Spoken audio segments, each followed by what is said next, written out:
Dans les montagnes de Galilée, du Liban et du Haouran en Syrie, vit un peuple étrange, gardien d'une très ancienne révélation. D'où vient ce peuple et quelles sont ses croyances? Et pourquoi ces croyances ne sont-elles transmises que par voie initiatique? Parce que ce peuple s'est entouré depuis des siècles de mystères et de secrets, il constitue encore de nos jours une des énigmes du Proche-Orient.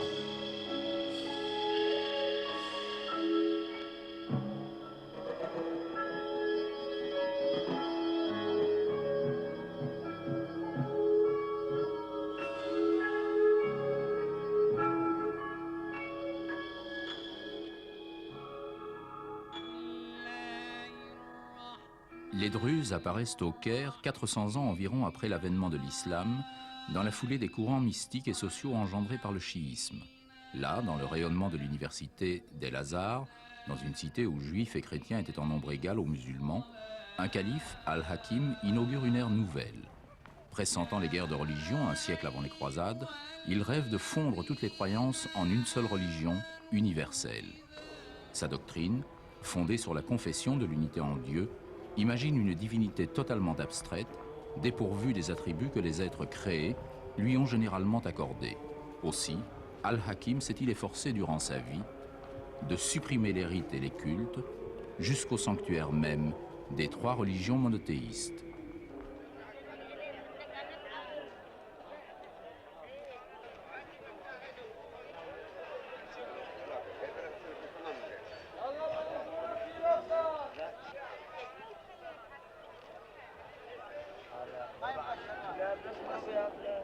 De cette porte, dit-on, il se rendait chaque nuit dans le désert afin de méditer sur son enseignement unitaire, une religion universelle qu'il voulait dépouiller, intérioriser.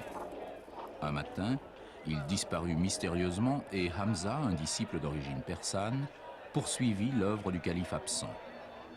Al-Hakim, 10e personnification de Dieu sur la terre, n'est pas mort. Il réapparaîtra le jour du jugement dernier, proclama Hamza.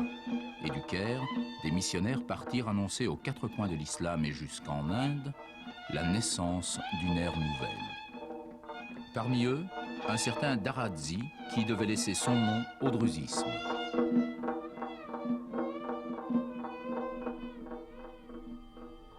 Cependant, les Druzes ont conscience d'avoir existé avant l'époque d'Al-Hakim et assurent qu'ils sont les continuateurs des ordres gnostiques anciens, ces ordres hermétiques qui tendaient vers la connaissance absolue de Dieu. Depuis le commencement des temps, une chaîne d'initiés dépositaires de la suprême révélation se transmettrait la connaissance, celle dont Platon déjà affirmait qu'elle ne peut être donnée qu'à ceux qui y sont préparés.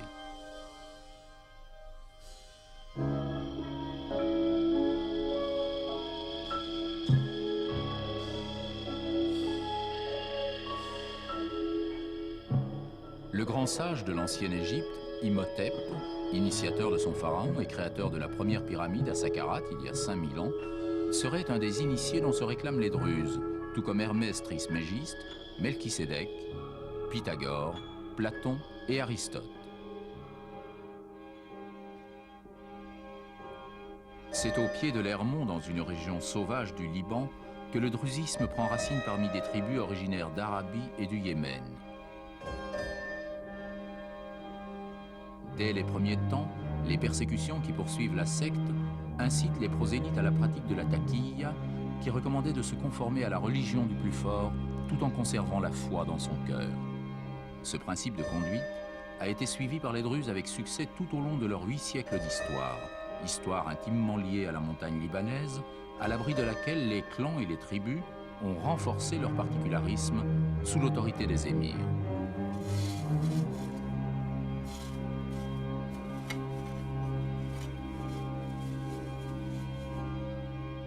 L'arrivée à Florence de l'émir Fakhreddin en 1615 éveille l'attention des cours européennes. Ce prince avait en effet réussi à fonder un jeune État indépendant au sein de l'Empire ottoman.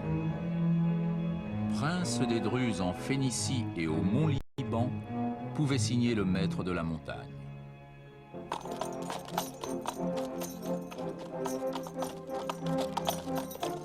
Mais un siècles plus tard, c'est l'exode de familles, de clans, de tribus que décimaient les rivalités entre émirs. Ainsi commençait le peuplement druze du Djebel Hawran en Syrie. D'autres exodes allaient suivre, notamment en 1860, après une intervention française en faveur des chrétiens maronites.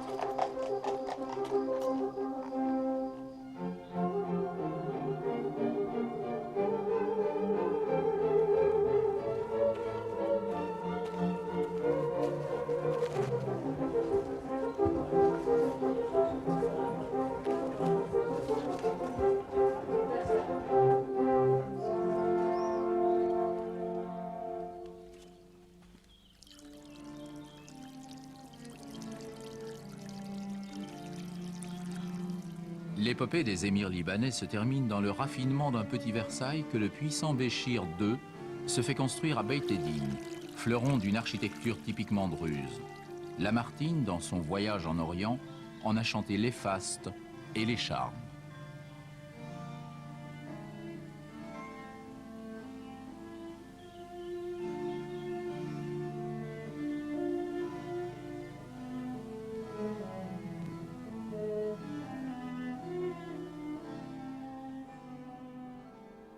« 1925.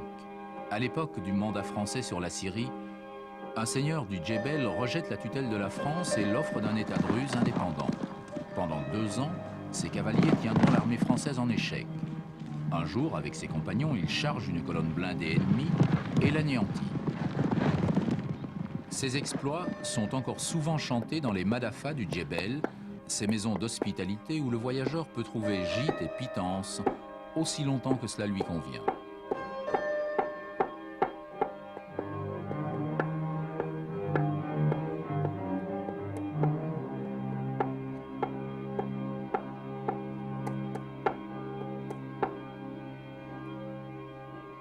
Aujourd'hui, les Druzes constituent au centre du monde islamique une communauté très spécifique de près d'1 demi-million d'hommes, 250 000 en Syrie, 150 000 au Liban et 40 000 en Israël. Le peuple druze se trouve donc au cœur du conflit israélo-arabe. Cette situation est d'autant plus inconfortable qu'ils pratiquent la taqiyya, un enseignement qui recommande d'épouser la cause de leur pays respectif tout en restant intérieurement druzes. Ainsi, en Israël, les jeunes druzes se font-ils enrôler dans l'armée pour défendre l'État juif.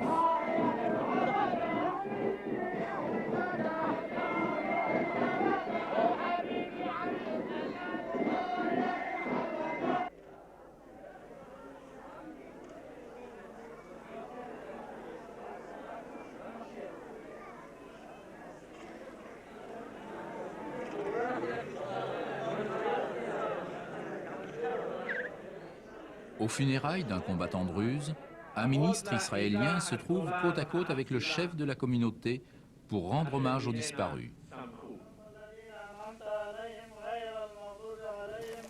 Tandis qu'au même moment, de l'autre côté de la frontière, non loin des villages druzes du Golan, annexés par Israël, un officier druze de Syrie, au nom de la même taqiyya, est tombé au champ d'honneur.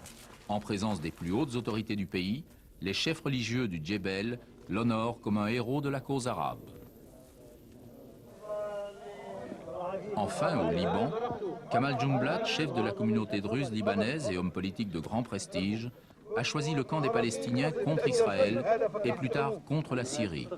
Il meurt assassiné en pleine guerre civile. Sa disparition est ressentie par tous les Druzes comme un deuil national. Car au-delà des frontières infranchissables du XXe siècle, le cœur est resté solidairement druze.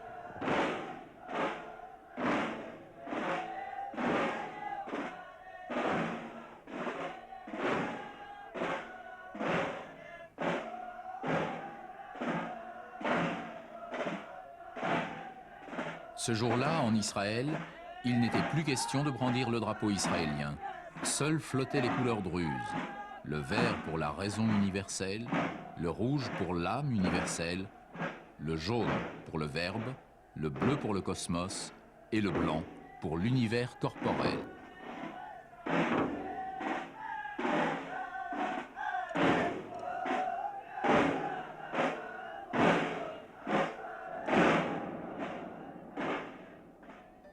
père en fils, ces hommes se sont transmis le privilège d'appartenir à la communauté des Druzes, et cette appartenance donne à chaque membre la possibilité d'acquérir la sagesse initiatique. D'ignorant, il devient spirituel. Tarha blanche sur le front et veste à bandes verticales témoignent des divers degrés atteints dans la voie initiatique. Pourtant, ces aspects extérieurs n'ont pour les Druzes que peu d'importance, car le Dieu avec lequel l'initié communique dépend de son niveau de connaissance. Ta contemplation vaut ce que vaut ton être, a dit Henri Corbin. Ton Dieu est celui que tu mérites. Il témoigne de ton être de lumière ou de ténèbres.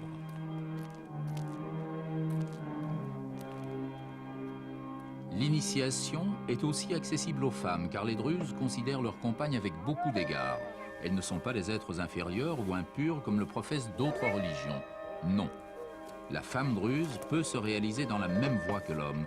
Les Akalasiti, femmes initiées, portent aussi sur le front la couleur blanche, signe de sagesse et de pureté. L'initiation exige du temps et de la persévérance. Au Liban, plusieurs écoles religieuses en préparent la voie. Les maîtres y enseignent les grands principes de sagesse druze. Recherche mystique personnelle, domination des sens, respect de la nature, du prochain et des autres religions.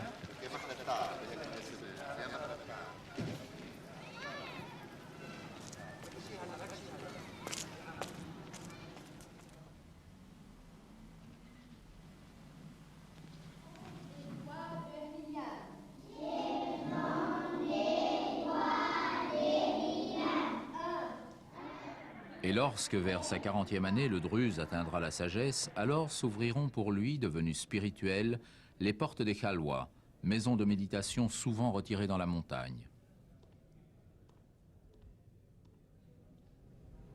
Il n'y a ni culte ni rite chez les Druzes, car ils estiment que les aspects extérieurs de la religion contribuent à diviser les hommes face à un Dieu unique. Dans les Khalwa, les initiés s'adonnent à la lecture des 7 livres de Hamza, cette cosmogonie sur laquelle encore aujourd'hui les commentateurs s'interrogent. Ce sont des écrits ésotériques, fortement teintés de réminiscences néo-platoniciennes, de sagesse indienne, de pensées puisées dans la Bible, l'Évangile et le Coran. Les initiés posséderaient même des ouvrages sacrés très anciens. Les Druzes seraient-ils les dépositaires de la suprême révélation destinée à assumer le gouvernement du monde? Les initiés en sont très conscients. Pourtant, ils restent paradoxalement repliés sur eux-mêmes sans aucun prosélytisme. Ils possèdent la connaissance, mais ils gardent le silence. Pourquoi? Parce qu'ils savent que la vérité ne pourra être révélée qu'au moment où l'humanité sera prête à la recevoir. Ne soyez donc pas surpris de rencontrer dans les villages de la montagne Druze, en Galilée, au Liban ou en Syrie, quelques sages, presque centenaires, capables de vous entretenir de Platon, de religions hindoues, du Christ ou de Mahomet, mais sur l'essence de leur propre croyance, ils ne sont guère prolixes, car ils ont le devoir du khatm, le secret inviolable vis-à-vis du non-druze pour tout ce qui est de leur révélation. Les Druzes ont un attachement particulier pour les travaux simples et modestes, et ils ont ce qu'on peut appeler la vertu de l'espérance, car pour eux, il n'y a pas de peine qui ne soit mêlée de joie. Il n'y a pas de descente qui ne soit suivie de montée.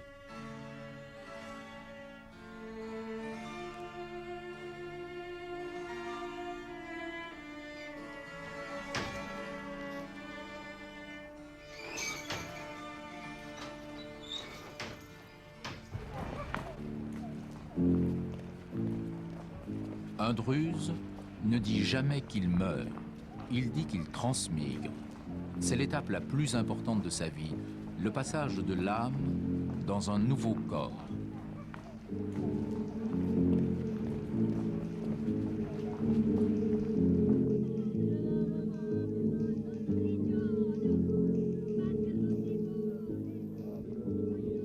Tu m'as laissé la vie, proclame le récitant, car la réincarnation est immédiate. L'âme qui quitte un corps est appelée magnétiquement dans les environs d'un corps en formation, et c'est l'influence astrale qui régit cet échange. L'âme pénètre la chair par le souffle. Les transmigrations successives vise la perfection de l'âme jusqu'au degré le plus élevé et par conséquent, la conception de métempsychose chez les Druzes rejette la réincarnation dans les animaux et les plantes.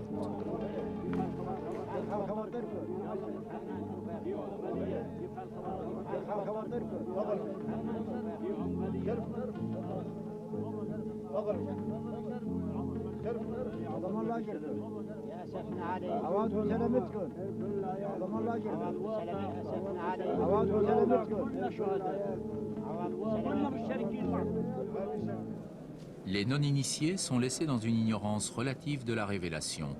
Ils ont cependant le droit de visiter les tombes des patriarches connus de la Bible et des principaux saints des premiers jours de la chrétienté. La Galilée possède le principal sanctuaire druze, le tombeau de Jéthro, initiateur de Moïse.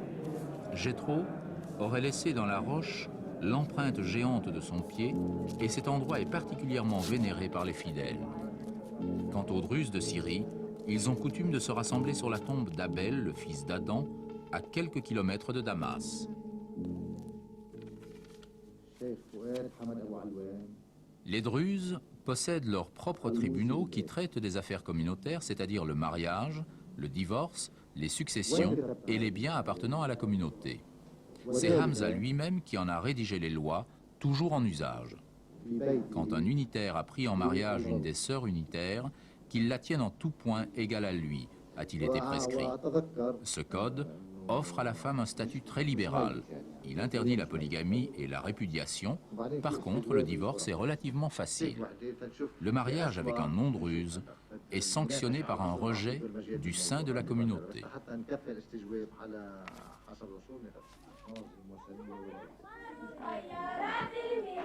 Rares sont encore les mariages traditionnels car l'esprit libéral des Druzes correspond à l'évolution des sociétés contemporaines où les rites tombent en désuétude.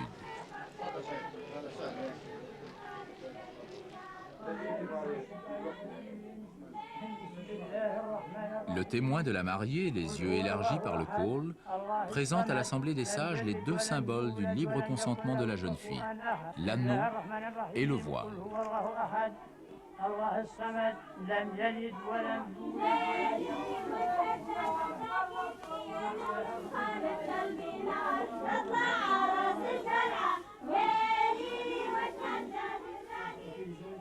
Le mariage se déroule donc entre initiés par procuration. Les mariés se tiennent à l'écart et ce n'est qu'après la cérémonie qu'ils auront l'occasion de se retrouver.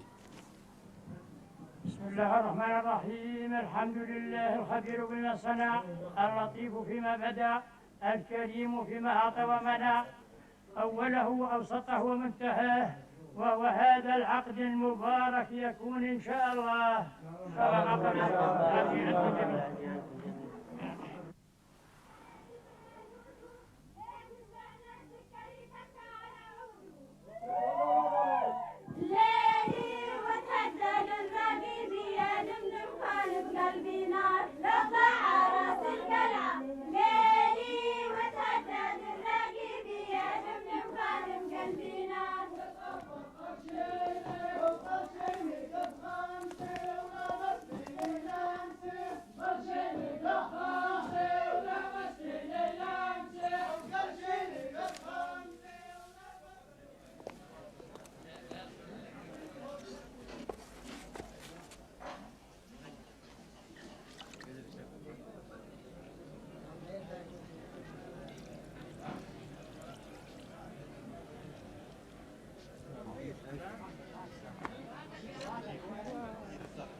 Plusieurs milliers d'initiés du Liban et de Syrie se rassemblent chaque année sur la tombe de Nabi Ayoub, le Job de la Bible. L'eau de la source qui aurait guéri les plaies du saint homme est toujours réputée pour ses propriétés bénéfiques.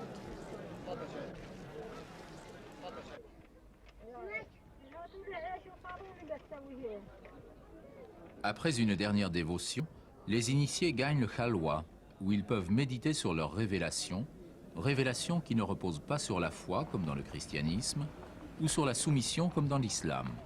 Ce qui importe, C'est la conviction intérieure et le dépouillement de son moi empirique pour connaître l'absolu. C'est une religion d'ascète spirituelle à la recherche de l'authenticité totale.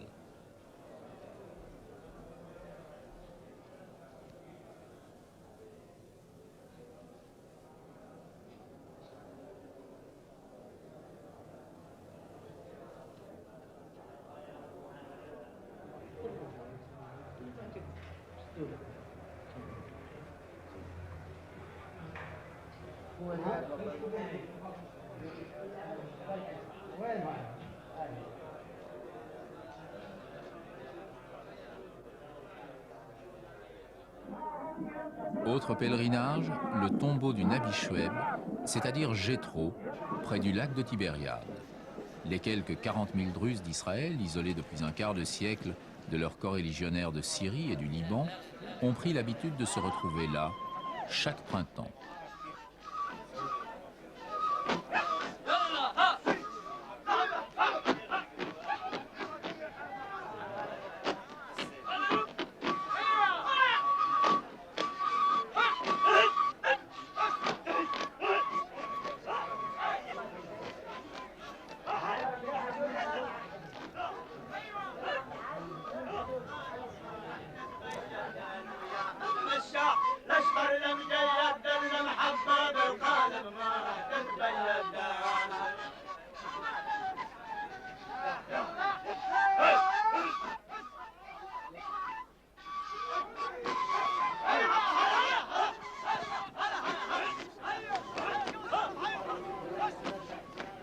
C'est une fête à la fois religieuse et politique, au cours de laquelle la communauté druze reçoit l'hommage des autres communautés du pays.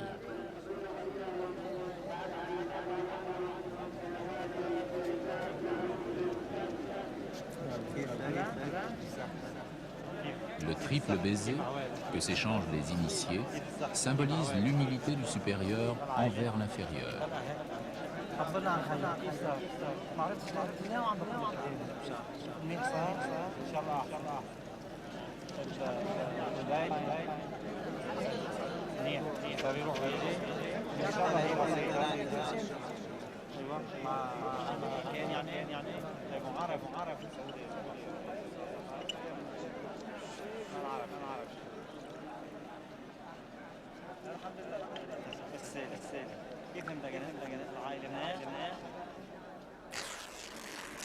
Sur les tombes des nabis, les pèlerins ont coutume de déposer des étoffes de soie qui seront déchirées en morceaux et portées par les jeunes gens.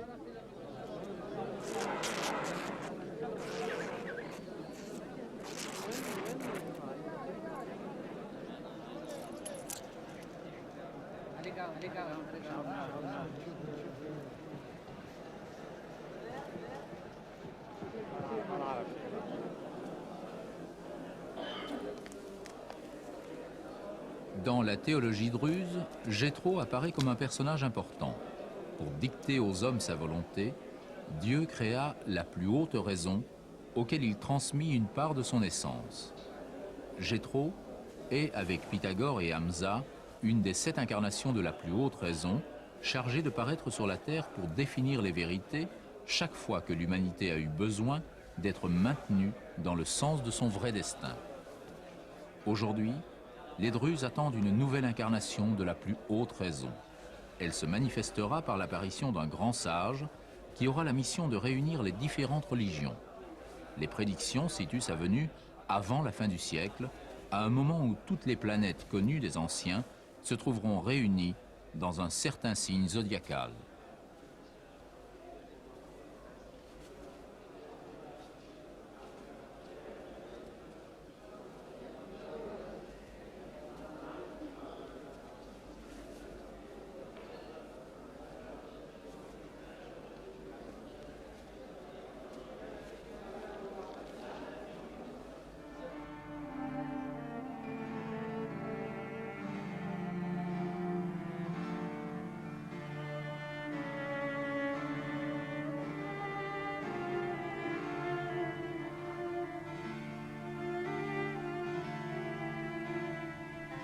Depuis l'avènement du calife Al-Hakim, l'intégrité de la révélation a été si farouchement préservée que les Druzes ont été comparés par l'historien Arnold Toynbee à des fossiles vivant dans une forteresse.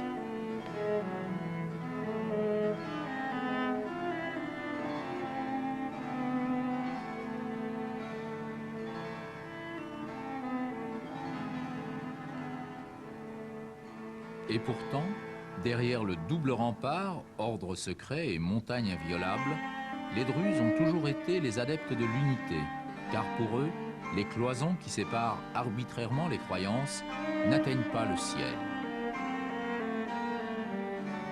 Ainsi, chaque année, certains d'entre eux prennent le chemin de l'Inde ou de l'Occident et puisent chez d'autres sages et dans d'autres religions une nouvelle parcelle de la vérité.